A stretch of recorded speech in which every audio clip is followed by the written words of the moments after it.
Welcome to this Veloci Esports 101 guide to Gran Turismo 7. I'm Kirith. I've been making videos and streaming on Gran Turismo for years and years, and I'm going to guide you through here the cafe menu system in Gran Turismo 7. You need to know how to do the cafes in Gran Turismo 7 because it's only by doing the cafes do you actually unlock most of the functionality in the game. Now, when you start in the cafe, you'll see here this is amazingly detailed actual cafe in the game, and the car that you're currently in will be parked outside. You can see there's my Peugeot RCZ GT Line Edition outside that we've driven to the cafe in. Now, when you start the game, you are going to start with cafe menu number 1, and you need to collect Japanese compact cars. The critical thing about this, and I want you to know this for every single cafe menu, is that when it says collection, to complete the cafe menu, you need to collect the cars. So if you complete this cafe menu book, you will get the reward. It might be unlocking a section in the game, it might be unlocking a track, it might be unlocking or receiving another gift car. But when it says collect cars, you can complete this in 2 ways. You can either do the races that the cafe menu will present you, and if you do well in the races, you will end up winning the car, so you collect it. Or you can go out and buy the car. So you can go to Brand Central and buy it. You can try and go to the used car dealership and get a bargain and complete it. So there's 2 different ways of doing it. You can see here that I've completed this cafe menu. It says acquired on all of the cars. I can't remember whether I did the races or whether I collected it. It kind of doesn't matter now. The most important thing is that cafe menu is completed. And have a look at all these cafe menus that I've completed. You go all the way to cafe menu 39, and when you complete cafe menu 39, the end credits roll. That is one of the most difficult things you can do in Gran Turismo 7. Now, when you complete that, you'll get extra menu cafe books where you have to collect even more cars, and you get some bonus menu books as well. But I want to show you in this video, what do you actually need to do to complete a cafe menu book? Because once you can do this, you can run through and complete the whole game. And we're going to use an example. The historic car masters here is menu book number 46, and you can see that this is a classic cafe menu challenge that's been set for us. The reward is on the left hand side. If we win this, we're going to get a 4-star roulette ticket, and you can see the challenges on the right hand side. It could be collect cars, it could be complete the races. Here we have to complete the races. So it's a historic sports car masters series in the world circuit section, and we need to get a podium finish or better in every race. You can see here you can learn more about this. Luca is one of the individuals in the cafe who'll talk to you for hours and hours on end about cars. So if you love that, chat with Luca, and then you can go and select it. So if I go to in progress here, you can see there's a little icon. That yellow icon is a sort of navigational point. And you can also see it's at the top of the screen. That means that I've set it. Now we need to follow this navigational point. Where is it? It's in the world circuits. I'm going to go to World Circuits. Again, it's going to navigate us. So we go to Europe, and here we have the 3 races that we need to get a podium or better. Now, you need to have that selected in order to complete the cafe menu book. It's very, very, very important. We'll start here at Goodwood in the Historic Sports Car Master Series, and we need to enter this in a car that is eligible. So if I click in here, you can see that we're going to get a reward anyway. If we get a gold medal in first place, 55,000 credits. And you can also see that I need to enter this in a car that was created after 1960, but before 1989. Now, I own that RCZ GT Line Edition in real life, and I can tell you it's much newer than that. So we're going to change to an older car here. If I go to change car settings, you can see I would be able to sort this, by the way, by year. So we could go down and see what cars are available. You can see some of the newer cars, some of the older cars, but I'm actually going to choose here this Di Tommaso Pantera from 1971. So you can see it's kind of earlier in that year range, but it fits. There's a few requirements. It is a road car. The PP is 580 or less. You can see at the top there, the PP, the sort of power performance of the car, is 577. That's very good because it's right at the top end of the power for this. And you can see that it fits those requirements. So we are good to go. So what I'm going to show you now is how you actually complete this menu in the race, and then we'll come back and we'll get our reward. Let's go into it. We're here at Goodwood for the Historic Sports Car Masters. The grid is ready on the right-hand side. We can see what cars people have gone in. I think this person's in a Lamborghini Countach. People are on track practicing. Remember, we need to get a podium or better in this race. There's a bit more information for us here. We can see it's going to be a 5-lap race, and it's going to be a rolling start.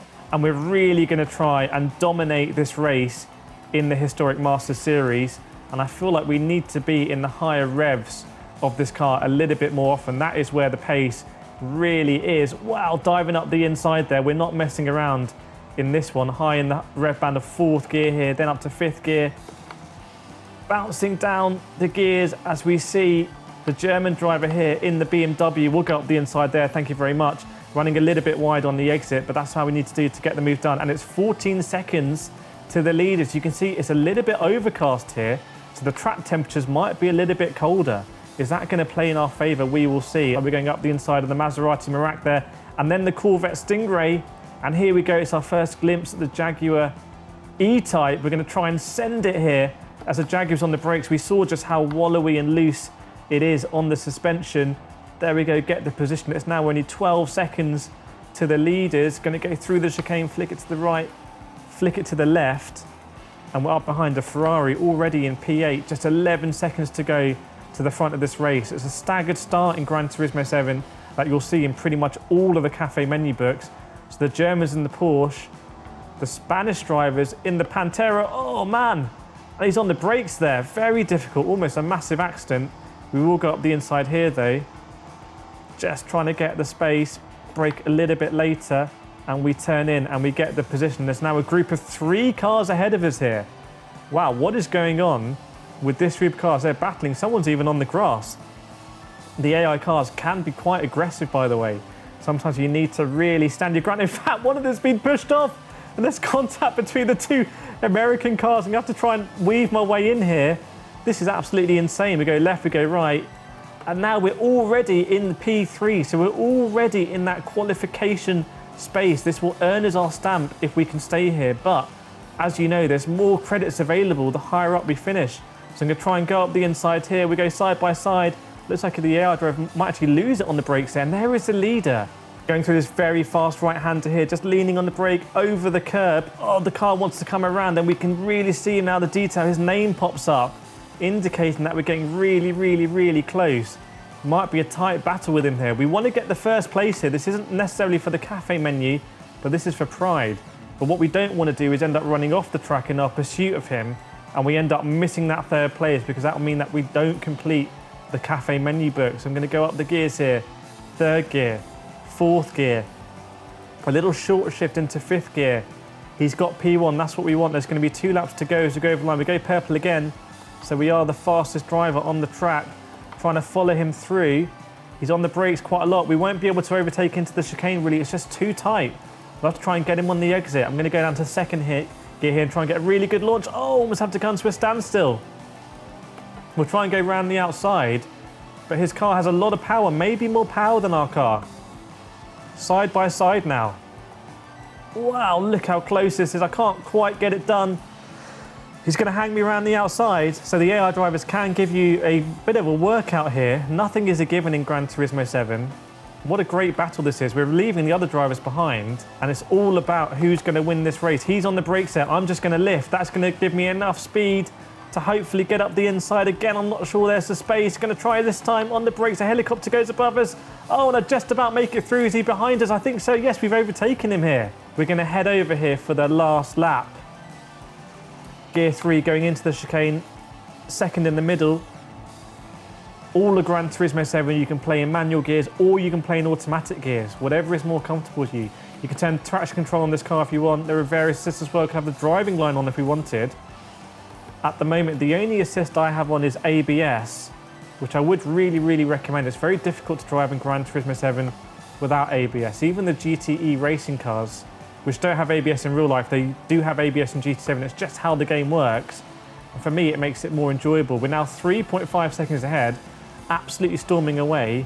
Here we go then, just gone purple. Only 2 corners to go, and then the chicane, pitching it in. Are we going to get that 3rd place finish? Turning right here into the chicane, and then 2nd gear on the way out. And this is it. You can see the checkered flag is being thrown. That is going to signify the end of the race. We actually almost lapped a car, and we've secured that top 3 finish. In fact, we've done even better. We've gone P1.